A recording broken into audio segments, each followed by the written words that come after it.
You know, so let's get into this, right? I'm going to get in trouble for this because I always get in trouble for this.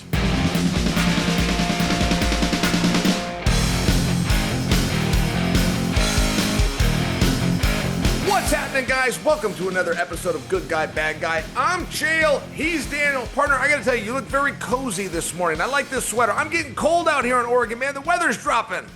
Chael, it's cold in California, bro. Like, my daughter is now wearing sweaters to school. It's unbelievable that it went from last week where it was warm, it was nice, it was in the 70s, to now in the morning, Chael, we are 45, 50 degrees in the morning. It is freezing cold. But I got to be honest, that is kind of why I like Northern California. I love being able to feel that weather change. In Southern California, it's like never cold. Oregon's nice, kind of rainy a little bit. Everything has a great seasonal change, but I like mild season changes. Not like Atlantic City where it's like freezing cold sometimes. Yes, I understand. The one good news, by the way, when the sun's not out at 6 o'clock and when the sun is done being out by 6 p.m., that means it's wrestling season. It's wrestling season. Yeah, baby. Let's go, baby. Hey, guys, for the record, Chael and I just did that again. We're like on repeat because my camera's doing some weird stuff this morning. But hey, full transparency and Good Guy, Bad Guy, we don't lie to you. We do not lie to you. Hey, one guy that's not lying, Chael, though, is Khamzat Chimaev. Khamzat Chimaev wants to fight Alex Pereira, but he wants to fight him for the light heavyweight championship. What do you make of that? Okay, this isn't new. By the way, I mean, I got to tell you, like, Chimaev has had Pereira's name in his mouth for a little while. You and I got to sit down and speak with Dana the night before Uncle Aya versus Pierre Part 2. Pierre was given some hints that he wanted to go to heavyweight. We just asked Dana about that. Hey, Dana, historically, you're not a big fan of guys leaving their weight class, particularly when they're the champion. But this year alone, you've allowed Ilya to do it and Islam to do it. And there's some rumblings that Alex would like to do it. Dana made a point. He just said, look, it's hard to tell some guys no when they've cleaned out the division. When they've done everything they set out to do, it's hard to make them do it over again. I just don't know that Chimaev is in that spot right now. You know, don't forget a lot of Chimaev's undefeated UFC record took place at 170 pounds. He's kind of new to 185. When I go look at those top guys at 185, they haven't had their opportunity yet. So I don't think that Chimaev is going to leave anytime soon. I think he's more just sharing with us. He's got goals. And when you have a guy that's a champion of the world, by the way, he needs to have a new goal. And if that's his dream and his drive and that's what keeps him going, I don't think we should get in Chimaev's way. I'm not ready to predict that match is going to happen, but I like the theme. What I like about you and I both know it, right, Chael? Like when it was like, I want to go to college. If I can get to college, it'll be amazing. I'd be a D1 athlete. And the moment you get that, you go, well, I want to be a Big 12 champion. I want to be an All-American. I want to be a national champion. You constantly move the line. Regardless of what you want or what you hope to get, once you get there, you move it back further because elite athletes can never be satisfied. And that's Khamzat Chimaev. He probably thought to himself, if I can be a world champion, it would mean the world to me. But now that he is a world champion, he's like, well, I kind of want to go up to 205 and see if I can't do it in a different weight class. But I will also tell you this, and this is only in theory, because I don't believe this to be as true as people may have thought it was a year and a half ago. He wants to go up because he thinks there's a matchup at 205 that suits him. Because he believes that he can still take Alex Pereira down multiple times to become the world champion. His idea is what everybody thought of Pereira a year and a half ago. He's a great kickboxer, but we can take him down. I think that is why he's more open to it today than he might have been before, because he thinks that he can still kind of go and control Pereira in the way that he did Dricus du Plessis. I'm just not sure, Chael, that that's as easy to do as people thought before.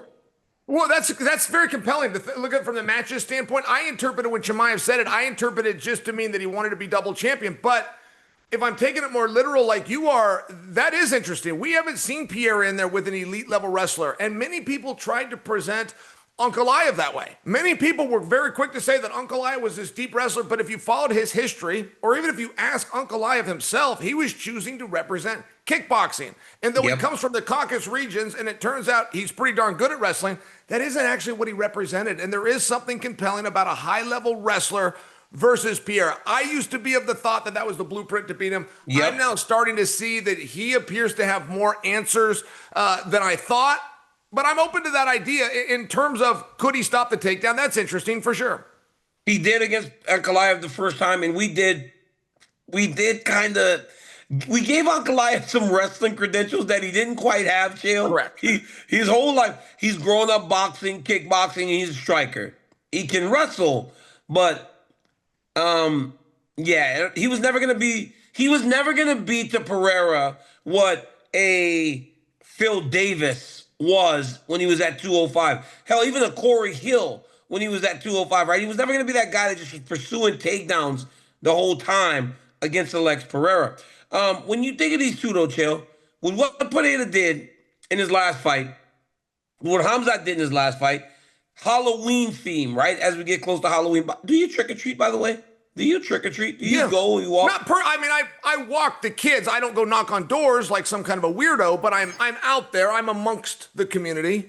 So do you stay at the sidewalk while your kids run up to the front door?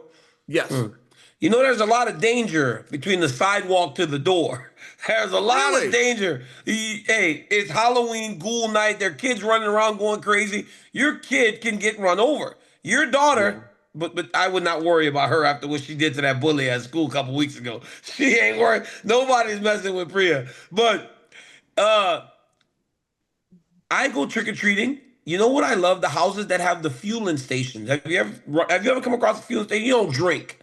But some parents will open their garage, and inside their garage, bro, they have like alcohol stations for the parents of the trick-or-treat. Fueling stations. Y'all don't do that in Oregon? No, I've actually never heard the term. If anybody was doing it, though, we would start doing it. We want to be the cool house, but I've never heard of a fueling station. You're teaching me something. Yeah, it was awesome. But who's the scarier fighter, right? Thinking with this Halloween theme. Who's scarier, Chimaev or Alex Pereira? Okay, so an athlete's biggest fear is actually not losing. His biggest fear is that he reaches exhaustion and can no longer finish the match or defend himself. And I think in that regard, I think that Chimaev and that pace that he puts on you is very intimidating, but you're probably not going to go to the emergency room. You get on the wrong side of Alex Pereira, he'll hurt everything. He'll kick you in the leg, hoping it breaks. He'll punch you in the nose, hoping that your face shatters. So between those two, the scarier costume would be Alex Pereira. Yeah, I think I gotta kind of agree, because we were talking on the weigh-in show about scary fighters, and Khamzat just kind of takes you down, right? And he controls you, especially at the highest level, right? The younger Khamzat Chimaev, when the competition wasn't as scary, he was able to take him down, submit him, dominate him, knock him out. But as we saw with Dricus du Plessis, the scarier the challenge is going to be a lot of control takedowns. So I think Pereira, man, he will knock your face out. The way he attacked Ankalaev, I don't know if I've ever seen a guy fighting in a rematch that lost the first match as the older guy look as pissed off as Alex Pereira was walking in the UFC 320 main event, and then for it to go the way it did, this guy's he's legend. He's a legend. Like he's in all sport, by the way.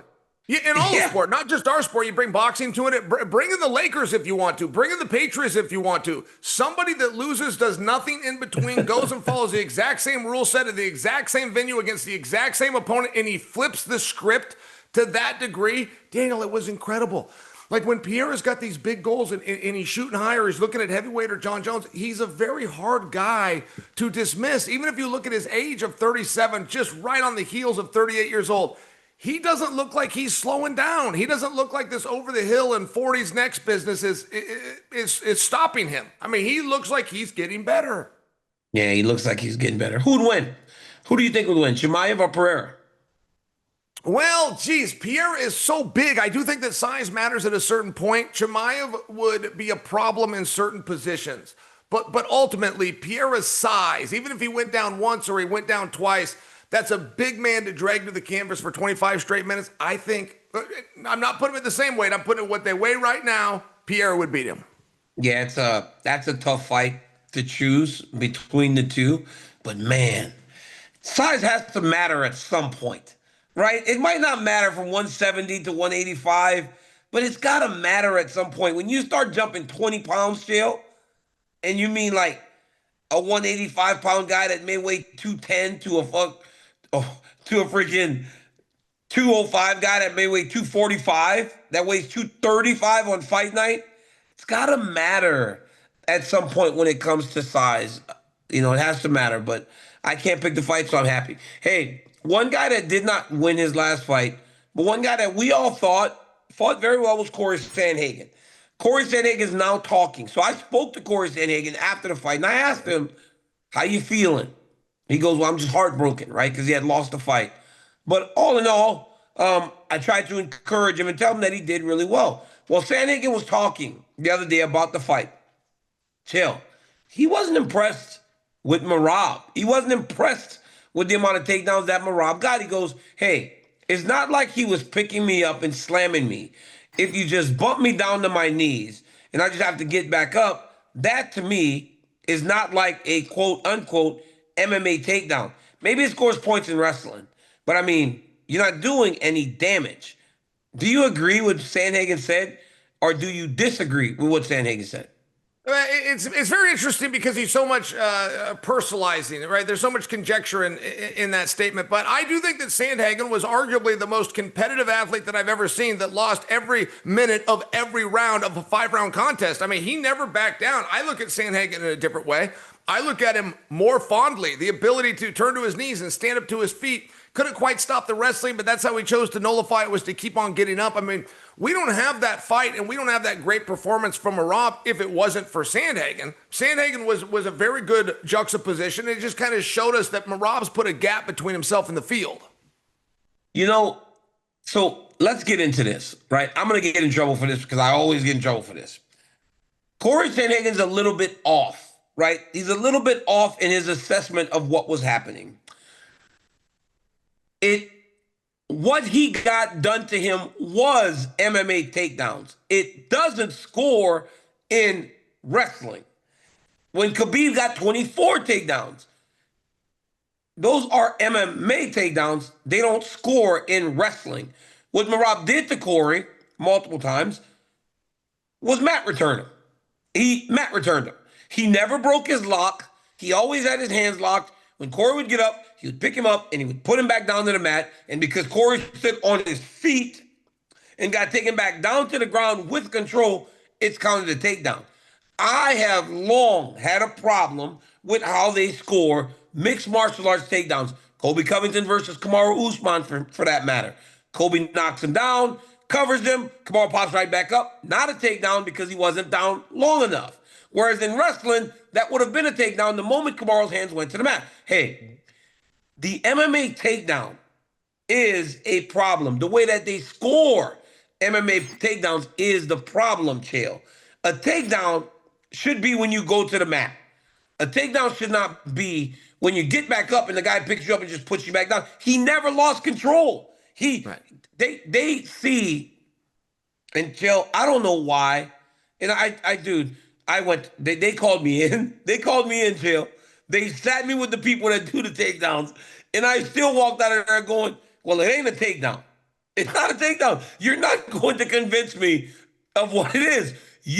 They should get us in the room. Let us tell them what a takedown is. And then those numbers won't seem so big. Merab didn't get 20 takedowns. Merab probably got 5 or 6 takedowns. And he got 14 mat returns. Yes. No, you're completely right. Look, there's 3 styles of wrestling, which is very heavy in takedowns, from collegiate to Greco-Roman to freestyle.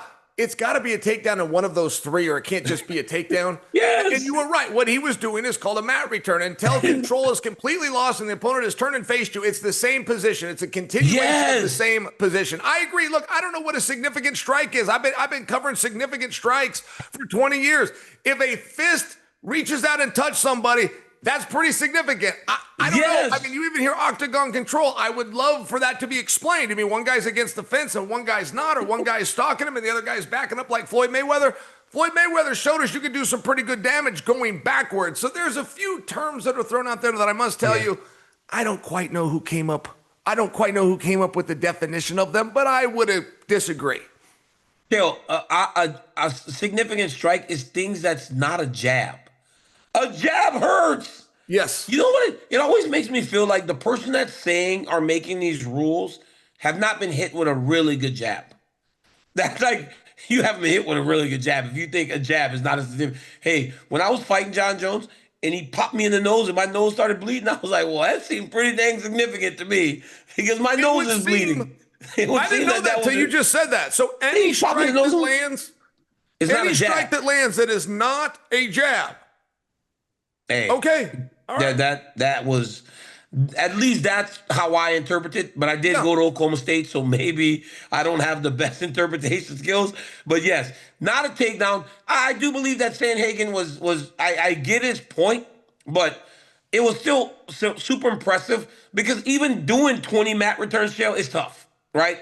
It's tough when you're lifting someone up. Hell, when I'm trying to do conditioning with my team, I make them do mat returns. Pick, down, up, down, up, down. Then the other guy does it. So yeah, it's very difficult to do. So hats off to the champ, Merab, for doing that on so many occasions. Cheryl, speaking of rules, I believe that, and this is laughable coming from me, but I believe the penalty for missing weight should be harsher. I believe there should be taken more money from people. Yana Santos, she beat Macy Chasson, but Macy Chasson missed weight. Uh, and let me see this. If we get a 50% fine and a point deduction, there will be much less people missing weight. This is what Yana Santos said. Let me just give you this as a background. She has the ability to say this because like 5 of the last 6 people she's fought has missed weight. 5 of the last 6 people that this woman has fought has missed weight, and she just fights them over. Should we be harsher with weight, Mrs. Chael? I didn't want to miss weight. Something. Wait, chill. I didn't want to miss weight so bad that I touched that towel. That's how much it meant to me to not miss weight that I just openly cheated and got away with it. Don't miss weight. Should we be harsher on those penalties? I hear you on that. Yes. What do we do? I mean, the golden rule is in show business is the show must go on. So it's very hard to step in and interfere. But I will tell you, in college wrestling, that match will not take place. If somebody misses weight, not only will it not take place, the other person that did make weight will go through the process. They'll walk out there. They'll have their hand raised. The team, it'll rectify it on your record. It will reflect it is the word I'm looking for. So I don't know what we do in MMA. I mean, in all fairness, I follow wrestling. I can't remember an NCAA tournament. If it's ever happened, I can't think of it where a person has ever missed weight. But there seems to be something when you get into the pros. The NCAA tournament, you got to make weight 3 days in a row. In the professional MMA, you got to make weight 3 times a year. And it is very confusing to me when the other guy doesn't make weight. You know, what did you not know? And why should we believe that next time is going to be any different? And perhaps that would be one of the solutions to this. If you miss weight, you can no longer go that weight class. You must go up. And that's going to create all sorts of problems for our matchmakers. I don't know how realistically my suggestion is, but instead of taking 10% in some jurisdictions, you take 20, perhaps you should be taking 50 or you should be taking 75. There's something that the athlete needs to know, and it is an advantage. For sure it is. There's a reason that we only write so many things down and we sign the bottom of the page agreeing to do a very few amount of things. If we can't trust you with the very first one, which was making weight, it does beg the question, should you be competing? Chael, when we step on that scale in wrestling, you're terrified because you know an ounce will take you out of the fight. Macy Chasson had an hour to lose a pound and a half, and she chose not to. Bro, Kelvin Gastelum missed weight by 7 pounds. 30% ain't enough. You got to take half of their money, I believe. I think that you take half the money, right? And I believe that they start round 1. The best they can get is a 9-9. The best they can get is a draw in the round. They can't win that round. They're starting on a 9-point ruling. If they lose 10-8. Now they're down 2 rounds and they got to go finish. But if they win, then it's just 9-9. We start the fight in the second round. I believe that it needs to be that harsh because then people will go, man, if I don't make this weight, it's bad. Because Kelvin, and I've been hard on Gastelum about this because he's had a lot of weight misses. He won that last fight. He won the last fight. So he got 70% of his money. He went home with 70% of his money, Chael. Like, it just didn't feel like enough of a punishment for missing by that much weight. So I think 50%, 1 point deduction to start round one. Your best hope in round one is to get a draw in that round, and then you got to win the next two to win the fight, or you get beat. I think it's that simple. I don't hate that idea. I've never heard that before, but I don't hate that idea. There is something that needs to be done. And by the way, there are other sports that weigh people in, and these other sports that weigh people in don't have this same kind of pandemic. So I don't know what it is that goes through MMA. We had a guy named Oliveira Saturday in Rio, smaller Oliveira, not Charles, and he misses weight by 8 pounds. He shows up to the scale at 144. His opponent makes the agreed upon weight of 136. And my biggest takeaway is Oliveira, 144-pound Oliveira. How did you not call and let your opponent know? Why did you let him suffer? You knew you weren't going to make weight. You That's knew the they were going problem. to have to catch weight. And why didn't you call and tip him off? Ortega did that at 3 in the morning. At 3 in the morning, Ortega calls Diego Lopez's team and says, look, I've screwed up here, but if you're going through suffering, stop. I'm going to have to change the weight. I respect that. I don't know how the little Oliveira shows up 8 pounds over and doesn't say anything to the opponent. Did they fight? Did they fight? They fought. Little Oliveira lost, which the UFC looks at as a double loss, that you lost to the scale and you lost to the opponent. I suspect He might be. I suspect he's gone. Yeah, but you know, Chael, because you know that the last few pounds are the hardest ones. Those are the ones that just kill you. You let that man go through that. Unbelievable. Chill, I'm in Vancouver this weekend for Reiner de Ridder versus Brenden Allen, main event in UFC Vancouver. What do you make of this fight, Chill? If you're Reiner de Ridder, you are about to fight Fluffy Hernandez, which could have ultimately earned you a title opportunity. One, does a win for him this weekend still accomplish that over Brenden Allen? And two, would you have taken the fight? Like, would you have been so open to just going, yeah, sure, I just beat the former champion, now I'll fight Brenden Allen? Yeah, I definitely would have taken the fight. I think when fighters start doing the math and go, well, this doesn't make sense. Don't worry about what makes sense, fighter. When you get a call from the second floor of the UFC, those are the guys that have already decided what makes sense. But I will say this, I listened to a very compelling interview by RDR, and he just laid out the timeline. He laid out why he agreed to Fluffy Hernandez, how he began training for Fluffy with that cardio that he's got to deal with specifically. He talked about when Fluffy came off the board and Paulo Costa was a possible option, and then ultimately they landed on Brenden Allen. But one thing RDR never mentioned, and he was pretty specific with his timeline, he never talked that he was promised or told it could be a number one contenders match. And I personally am curious, if Imanov has already been told that he'll be next for Chimaev, we've got nothing to talk about here. But if that phone call hasn't happened, that means RDR is still alive.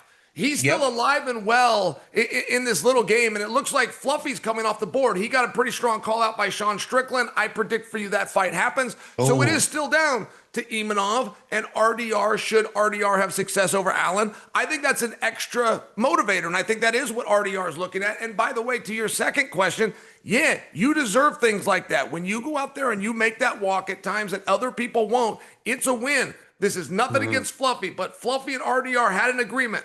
One of them stuck to the agreement and one of them didn't. So in the world of just arguing positioning, it's a boost to RDR, in my opinion. Absolutely, absolutely. I agree with everything you said. And I believe that Brenden Allen is tough and he's good and he looked good in New Orleans, and a win over him should at least keep him in line with the rest of the guys in the division because he's actively fighting.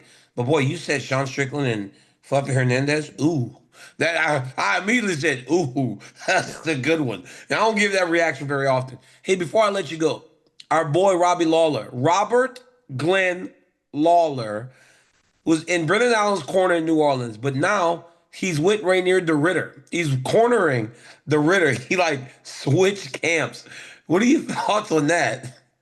That's interesting. Whenever that happens, I'm glad that you brought that to my attention. I like the drama. I will now look for that on the cameras, and I'll look for body language. Let's see where that goes. That's a very good mind. If you can get Robbie's mind, not with your team and with your own, I think that it's a very good move. By the way, I feel like you're rushing me. I have two truths and a lie. Can you team me up at some point? Okay, yes. I will definitely. All right. Did you want to share your opinion on Robbie Lawler? Did you I want to share my opinion.